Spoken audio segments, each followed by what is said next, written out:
저도 기독교인으로 살아온 지가 꽤 됐습니다.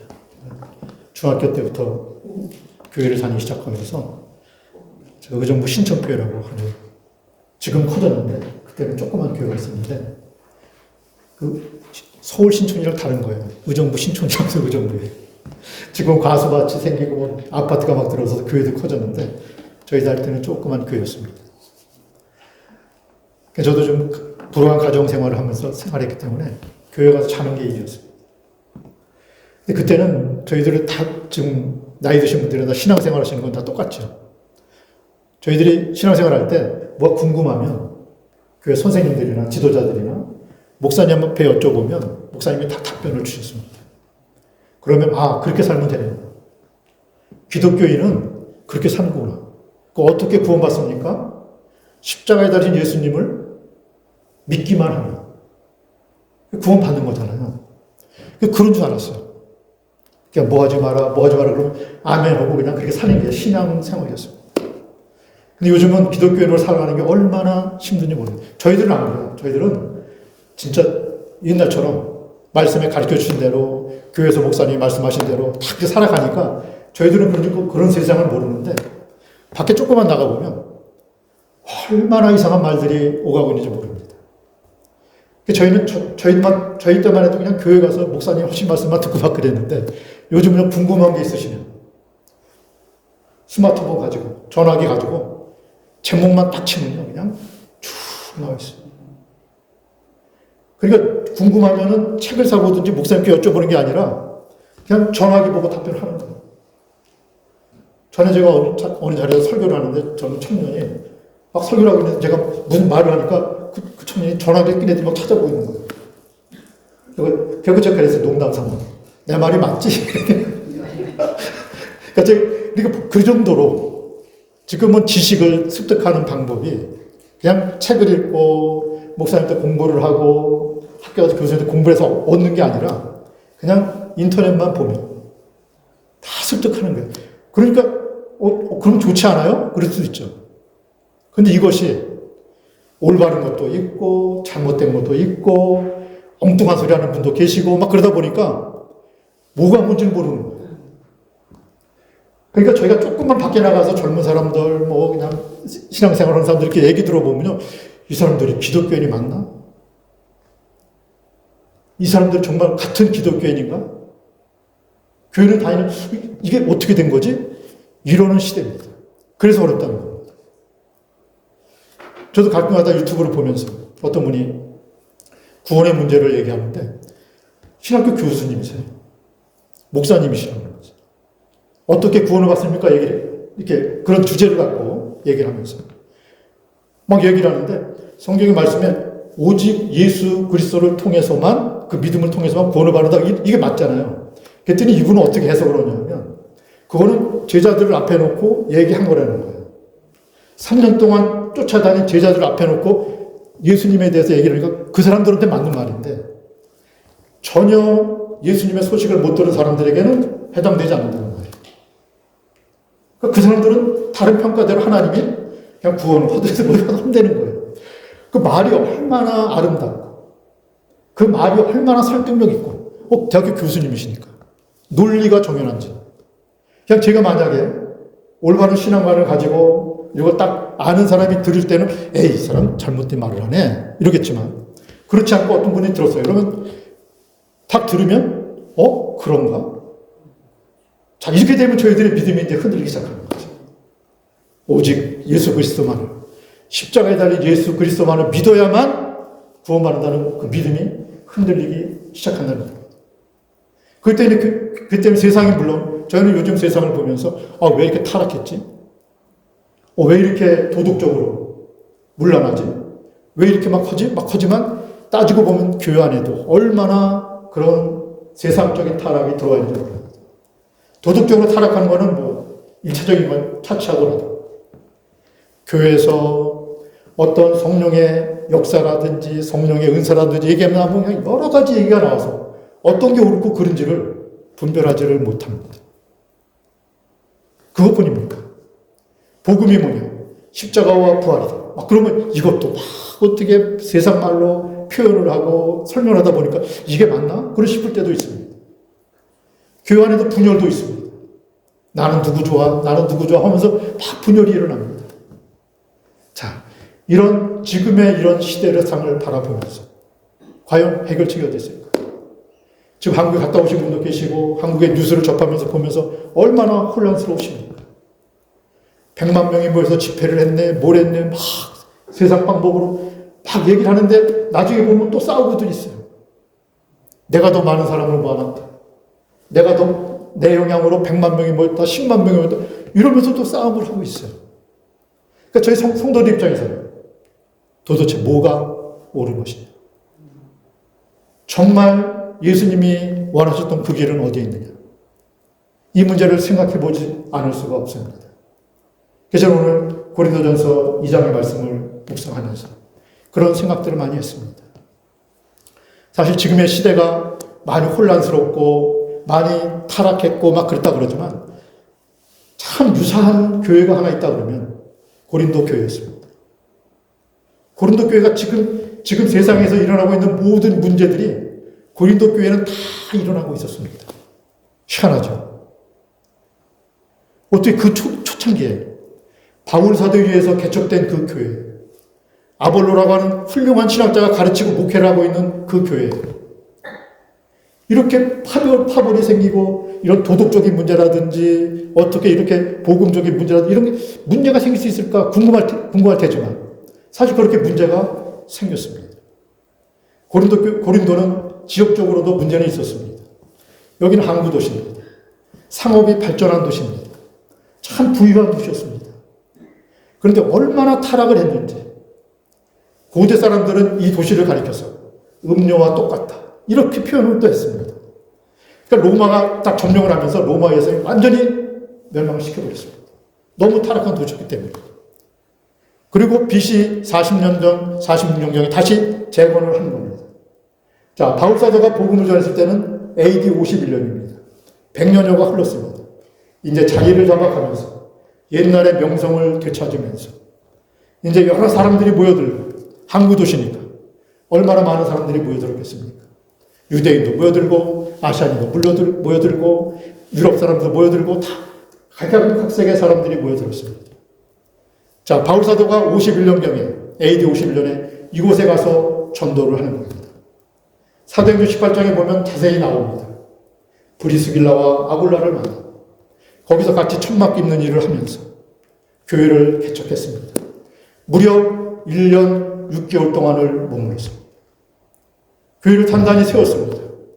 그런데 아볼로로 가는 사람이 왔습니다. 그래서 이 사람에게 목회를 맡기고 다시 바울은 전도 여행을 떠난 겁니다. 그리고 4년이 흘렀습니다. 3차 전도 여행을 또 떠났습니다. 그리고 바울은 에베소 교회에 머물고 있었습니다. 자, 고린도 교회랑은 이렇게 중간에 바다를 하나 만원이 돼서 이렇게 나와 있고 바다가 있고 또 이렇게 되어 있는 에베소는 여기 있고 고린도 교회는 여기 있습니다. 자, 바다 건너에 고린도 교회를 바라보는 겁니다. 들리는 소문이 참 복잡탄환합니다. 어떻게 교회 안에서 같은 성도들끼리 고소를 하고 소송을 하고 그냥 결혼을 해야 되냐 말아야 되냐 문제가 생기고 사람들은 그냥 서로 이 교회 이렇게 적나라하게 묘사한 서신서가 없습니다. 바울 사도가. 그런데 보면은 방언을 하네, 병을 고치네, 뭐 성령의 역사가 막 일어나는 성령의 은사 문제 가지고 다툼이 일어납니다. 그냥 그러면서 십자가를 믿어야 되냐? 아니다. 이건 아니다. 막 이러면서도 싸웁니다. 부활이 있느냐? 부활이면 고린도서 15장 가보면 보세요. 부활이 있느냐 없느냐. 내가 내 눈으로 직접 봤다고 증거하는 사람들이 그렇게 많음에도 불구하고 영적으로 부활했다, 뭐 했다, 별의별 이야기들 다 나옵니다. 자, 그러면서 또 파벌이 생깁니다. 나는 바울파다. 나는 지금 목회자니까, 아볼로가 목회자니까 나는 지금 담임 목사파입니다. 아니다, 나는 유대인이니까 나는 베드로파다. 아니다, 그런 거 다 필요 없고 나는 그리스도파다. 영적으로 걸 주장하는 사람들은 그렇게 파벌이 나뉘었습니다. 자, 바울 사도 입장에서 그 교회를 개척해놓고 그런 교회의 실상을 바다 건너에서 이렇게 바라보면서 편지를 쓰고 있는 겁니다. 얼마나 마음이 아팠겠습니까? 내가 전했던 복음은 이것이 아닙니다. 우리가 이렇게 하자고 교회가 개척된 것이 아닙니다. 어떻게 교회 안에서 이런 문제들이 지금 일어나고 있는가라는 것을 바라보면서 편지를 쓰는 겁니다. 1장 18절에 가면 이런 말씀이 나옵니다. 십자가의 돈, 멸망하는 자들에게 참 미련해 보여요. 구원 없는 사람들에게 하나님의 은혜입니다. 자, 십자가는 뭡니까? 그 당시 십자가를 바라보는 사람들의 눈은 뭡니까? 이건 그냥 처참한 사형기구입니다. 다른 게 아닙니다. 로마에 반역을 하는 사람들을 거기에 매달아 놓고 3일, 4일 동안 매달아 놓으면서 처참하게 죽이는 사형틀입니다. 자, 그런 십자가를 전했던 겁니다. 그러니까 십자가의 도를 전하니까, 십자가에 달리신 예수님을 믿어야 됩니다라고 전하니까 그 많은 사람들이 이렇게 얘기하는 거예요. 에이, 그게 말이 돼. 그게 말이 됩니까? 우리는 지금 너무도 익숙하게 들어서 그렇지만 복음을 처음 들은 사람들, 교회를 처음 시작하는 사람들이 눈으로 바라볼 때는 에이, 그게 얼마나 미련한 거야. 그러니까 그걸 믿지 않는 사람, 그런 사람들에게는 미련한 것이고, 그러나 구원을 얻은 우리에게는 하나님의 은혜입니다. 유대인들은 표적을 구하고 헬라인은 지혜를 구한다. 그러니까 헬라인이라는 것이 뭡니까? 지금도 우리도 어릴 때부터 공부를 했지만 헬라 철학이라는 것이 뭡니까? 사람 편에 서서 진리가 무엇이냐. 이거를 그냥 말장난 하듯이 그냥 말로 설명을 하고, 그래, 이렇게 하는 게 진리야. 이렇게 하는 게 진리야. 그러니까 헬라 철학을 하는 사람들은 그 당시에도 사람들이 몇몇 모여 앉으면 토론하는 거예요. 우리가 진짜 진리를 발견하려면 이렇게 해야 돼. 이렇게 해야 돼. 계속 하는 겁니다. 지혜를 구하는 거예요. 인간의 지혜를 구하는 거예요. 그러니까 헬라인들은 지혜를 구하는 겁니다. 유대인들은 뭘 구합니까? 표적을 구합니다. 표적이라는 것이 뭡니까? 사인을 보여달라. 메시아면 메시아로서의 사인을 보여달라 이겁니다. 자, 이런 상황 속에서 바울이 그것이 아니다. 나는 오직 너희들에게 십자가에 달리신 예수 그리스도만을 증거했다라고 오늘의 본문 말씀에서 말씀을 드리고 있는 겁니다. 왜 그렇습니까? 왜 바울은 그랬습니까? 우리는 십자가를 생각하면, 십자가에 달리신 예수님을 생각하면, 아유, 어떻게 하다 보니까 그냥 유대인들, 그러니까 로마인들이 그냥 강압적으로 예수님을 십자가에 박은 거야. 이러면서 이렇게 일이 되다 보니까 그냥 어쩔 수 없이 십자가에 달리신 것처럼 생각을 합니다. 그런데 그렇지가 않습니다. 복음서를 보면, 요한복음 3장 14절에 보면 이런 말씀이 나옵니다. 모세가 광야에서 뱀을 든 것 같이 인자도 들려야 하리라. 자, 모세가 광야에서 뱀을 든 것 같이, 이것은 이런 상황 속에서 나온 말씀입니다. 니고데모가 어느 날 예수님을 찾아왔습니다.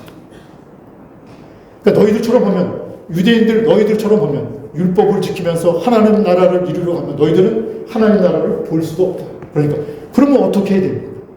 다시 태어나야 된다. 중생을 해야 된다. 거듭나야 된다. 그러니까 아니 어떻게 거듭납니까 사람이? 이렇게 물어보니까 신비한 일이다 이거죠. 마치 바람이 어디서 불어서 어디로 가는지 모를 정도로 신비한 일이 너의 심령 속에 일어나야 되는데 그게 알 수 있는 것이 아니라는 겁니다. 그러면 설명을 하면서 이렇게 말씀하는 겁니다. 3장 14절에 모세가 광야에서 뱀을 든 것 같이 인자도 들려야 된다. 자, 무슨 일이 있었냐면 모세가 이스라엘 백성들이 이끌고 광야에 가 있습니다. 자, 광야는 험난한 지역입니다. 뱀도 많고 독사들도 많고 이런 지역입니다. 하나님이 철저하게 보호하니까 사람들이 물리지 않았습니다. 그러니까 계속해서 백성들이 하나님을 배신하고 모세를 거역하니까 그 보호의 장막을 풀어버렸습니다. 그러니까 뱀들이 나타나고 백성들을 물어 죽이는 거예요. 아우성이 났습니다. 우리가 잘못했습니다. 이러니까 모세가 하나님 앞에 나갔습니다. 어떻게 해야 됩니까? 네가 못으로 뱀을 만들어서 나무에 달아서 높이 탈아라. 그러면 그것을 믿음으로 바라보는 사람들은 살 것이다. 뱀에 물려도 죽지 않는다는 겁니다. 지금 생각해보면 그게 말이 됩니까? 독사가 드글드글한데 그 모양을 하면서 지금은 독사만 보면 사람들 뱀만 보면 사람 즐겁을 하는데 그 모양을 만들어서 나무에 달아놓는 거예요. 그것을 믿음으로 바라보는 사람들은 산다는 거예요. 어떻게 됐을까요? 그것을 바라본 사람들은 살았습니다. 그걸 바라보면 에이 미련하게 저걸 보면 뭘 살아? 안 본 사람들은 죽었습니다. 그 얘기를 하시는 거예요. 이때는 초창기입니다. 이제 예수님께서 사역을 시작하시는 초기입니다. 이때 벌써 예수님은 이 말씀을 하시는 겁니다. 모세가 광야에서 뱀을 든 것 같이 인자도 나무에 들려야 된다는 겁니다. 무슨 면이에요? 십자가를 말씀하시는 거죠. 왜 그렇습니까? 멸망하는 자들로 구원을 얻게 하려 하시고 그것을 믿는 사람마다 구원을 얻게 하시려 그렇게 하신다는 겁니다. 초기부터 예수님은 아셨습니다. 내가 가는 길은 십자가의 길이다. 자, 마태복음 11장에 보면 이런 기사가 나옵니다. 가이사라 빌립보라는 지역으로 가셨습니다. 그 전에 엄청난 일들이 일어났습니다. 무려 예수님이 사역을 시작하신 지 3년여가 흘러 지나간 시점입니다. 3년 동안 병자들을 낫게 하시고 귀머거리가 열리고 눈먼 장님이 나음으로 그 결정적인 사건이 무엇입니까? 오병이어의 사건입니다. 오병이어. 떡 5덩어리와 물고기 2마리를 가지고 5,000명이 먹었습니다. 엄청난 일 아닙니까? 그래서 사람들은 야 진짜 메시아가 표적을 보여줬다. 이 사람이 우리의 메시아다. 이 사람이 우리를 이제 로마로부터 구원을 해서 우리를 이제 이 땅에다 하나님 나라를 이루고 지금부터 우리는 메시아를 바라보며 살면 된다. 흥분을 해가지고 예수님을 왕으로 삼으려고 사람들이 몰려들었습니다. 그래서 예수님이 제자들을 다 그 군중들을 뿌리치고 이제 가이사라 빌립보 지역 더 북쪽으로 올라가신 겁니다. 그런데 그렇습니다. 사람들은 예수님을 평가합니다. 엘리야가 살아난 것이다. 선지자다. 이 사람이 우리의 메시아가 될 것이다. 말하였습니다. 그래서 베드로에게 묻습니다. 너희는 나를 어떻게 생각하냐? 베드로 대답합니다. 주는 그리스도시요 살아계신 하나님의 아들이십니다. 정확한 답변입니다. 자, 그러자 예수님이 이렇게 말씀하십니다. 내가 이제 예루살렘에 올라갑니다. 장로들에게 붙잡혀서 고난을 당하고 죽임을 당할 것이다. 그리고 사흘 만에 부활할 것이다. 이 말을 탁 하니까 고난을 당하고 죽임을 당한다고 하니까 베드로가 말립니다. 안 됩니다. 지금 메시아로 오셔서 우리에게 이런 표적을 보여주셨는데 왜 고난을 당하고 왜 죽임을 당하십니까?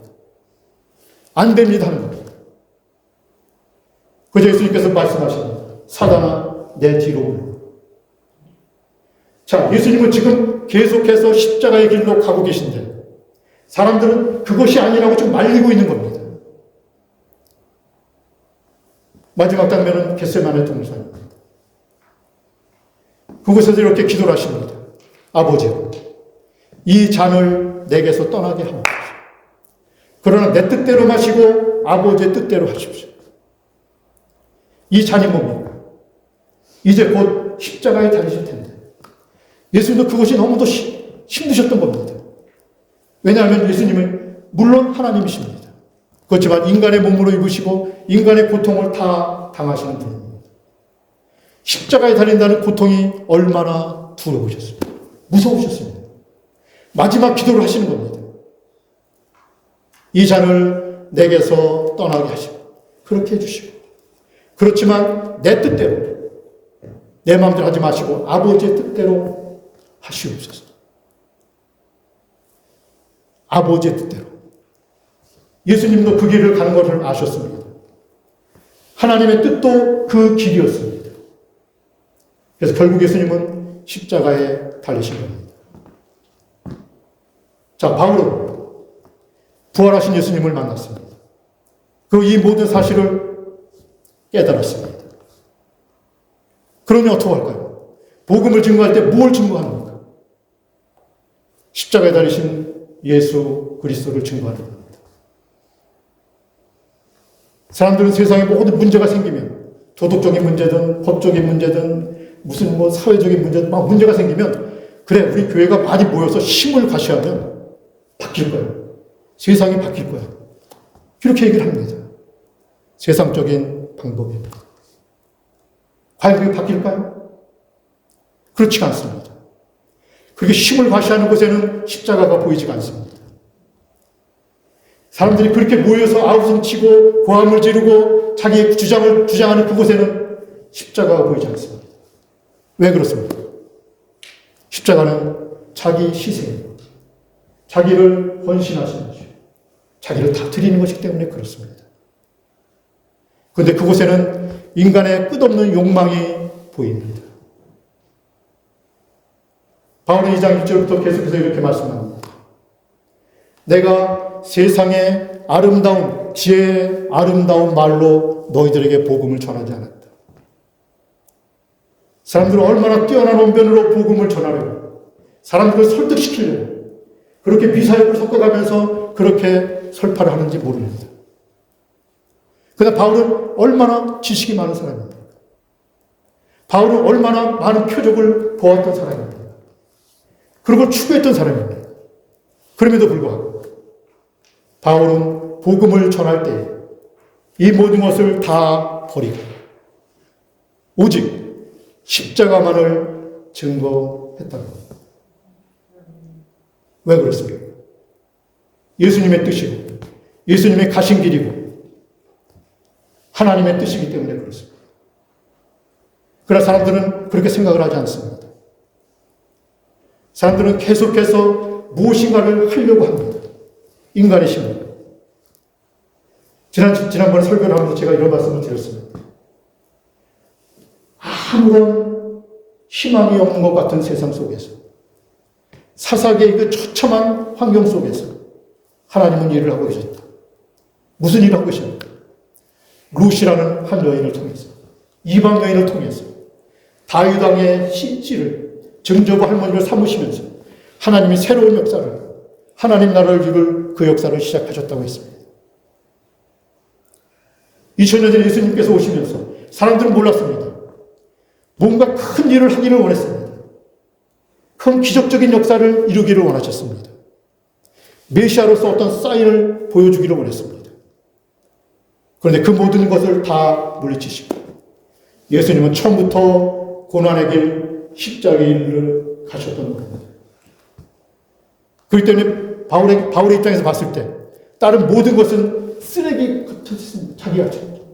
자기가 지금까지 쌓았던 모든 지식들, 헬라 문화권 안에서 쌓았던 지식들, 유대인으로서 가졌던 그 신앙들, 율법적인 사상들, 모든 것이 다 쓰레기 같았습니다. 그래서 오직 바울은 십자가만을 증거했던 것입니다. 강단에 설 때마다, 사람들 앞에 설 때마다 바울은 두렵고 떨리는 마음이 있었습니다. 왜 그렇습니까?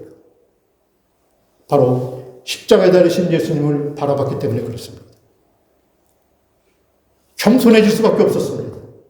왜 그렇습니까? 십자가에 달리신 주님이 바로 곁에 서서 바울을 다독여 주시고 힘 주시고 격려해 주셨기 때문에 그렇습니다. 예수님이 이렇게 말씀하십니다. 마태복음 16장 24절에 보시면 나를 따라오려거든. 나를 따라오려거든. 자기를 부인하고 자기 십자가를 지고 나를 쫓을 것입니다. 자기 부인은 뭡니까? 자기의 정체성을 부인하는 것은 아닙니다. 그럼 뭡니까? 자기의 유익, 자기의 욕망, 자기 자신이 가고 싶은 그 길, 자기 자신이 이루고 싶은 그 모든 것, 이런 것들을 부인하고 예수님을 따르려면 자기 십자가를 지고, 십자가는 뭡니까? 희생과 헌신과 하나님의 사랑을 보여주는 그것이 아닙니다. 분명한 말씀으로 그렇게 말씀하셨는데 세상은 그렇지가 않습니다. 사람들은 더 많은 것을 원하고, 물론 세상 사람들만 그렇겠습니까? 교회도 그렇습니다. 더 큰 교회를 이루기를 원하고, 더 많은 사람들이 모이기를 원하고, 힘을 과시하기를 원하고, 더 많은 부를 원하기 때문에 그렇습니다. 자기 욕망이 살아있는 겁니다. 그래서 말로는 다 예수님 제자라고 그럽니다. 예수님 자신이 나를 따라오려면 이걸 딱 제시를 해주셨거든요. 자기를 부인하고 자기가 자기의 주어진 십자가를 지고 그리고 나를 좇을 것입니다. 세상은 정반대로 가고 있습니다. 어디에도 십자가가 보이지가 않습니다. 어디에도 자기 헌신이 보이지가 않습니다. 사람들이 모이는 그곳에는 욕망과 욕망이 부딪히는 것만 보입니다. 이 시대를 바라보면서 요즘에 저는 사회 활동을 많이 하기 때문에 많은 사람들을 만나고 교회들을 만나고 이런 것을 바라봅니다. 그래서 버지니아 지역에서 크다는 교회들을 다 가보고, 물론 사역으로 가는 건 아니지만 사역이 한 가지지만 이렇게 비즈니스 관계로 가보기도 하고 이런 것을 겪었습니다. 놀랍습니다. 이곳이 어딘가. 제가 깜짝깜짝 놀랍니다. 선교를 간다고 하면서 교회에서 장사를 합니다. 그 장사의 정도가 지나칩니다. 조금 물건을 정성껏 만들어서 파는 그것이 아닙니다. 어디서 하신지 아십니까? 버지니아 지역 제일 크다는 교회에서 그 딱 들어간 로비가 얼마나 화려한지 모릅니다. 얼마나 넓은지 모릅니다. 그 교회에서 선교, 그냥 이렇게 단기 선교로 보내는 팀이 30몇 개가 됩니다. 30몇 개 팀이 다 좌판을 깔아놓습니다. 주일날. 그 로비에서 장사를 합니다. 왜요? 뭐 하려고요? 선교 가려고. 주일 예배 1부, 2부, 3부 예배 다 끝나고 내려온 사람마다 그 로비에서 물건을 사고 서로 경쟁적으로 우리 팀에서 사달라고 다 쫓아다니면서 물건을 파달라고 하는 겁니다. 그러면 선교를 갔다고. 우리 교회에서 30여 군데를 갔다고. 그렇게 자랑을 합니다. 저는 현장을 바라보면서 그런 생각을 했습니다. 하나님 앞에 우리가 어떻게 서 있어야 할 것인가? 어떤 사역을 감당해야 할 것인가? 오직 십자가만을 증거하기를 원했던 바울사도 앞에, 바울의 말씀 앞에 다시 한번 겸손하게 무릎을 꿇을 수밖에 없는 현실입니다. 하나님이 하십니다. 인간의 힘으로, 인간의 지혜로, 인간의 권력으로 하는 것이 아닙니다. 하나님 나라는 하나님이 이루어 가십니다. 우리는 겸손하게 기도하면서 하나님의 뜻을 구하며 그것으로 우리의 사역을 감당하는 것입니다. 힘내시기 바랍니다. 우리도 지금 하나님 나라에 쓰임받고 있는 중입니다. 기도하시면서 하나님 뜻을 구하시기를 바랍니다. 기도하시겠습니다. 하나님 감사합니다. 참으로 어지러워진 이 세상 가운데서 진정한 복음이 어디에 있는지 분별하기 힘든 이 시대를 살아가면서 하나님의 사역을 어떻게 감당해야 할지 저희들 두렵고 떨리는 마음으로 하나님 앞에 십자가 앞에 무릎을 꿇습니다. 지혜 주시고 힘 주시고 무엇보다도 겸손한 마음 주셔서 우리 자신을 부인하고 우리에게 주어진 십자가를 지고 이렇게 주님을 따르는 저희들 모두가 되게 하여 주시옵소서. 예수님의 이름으로 기도했습니다.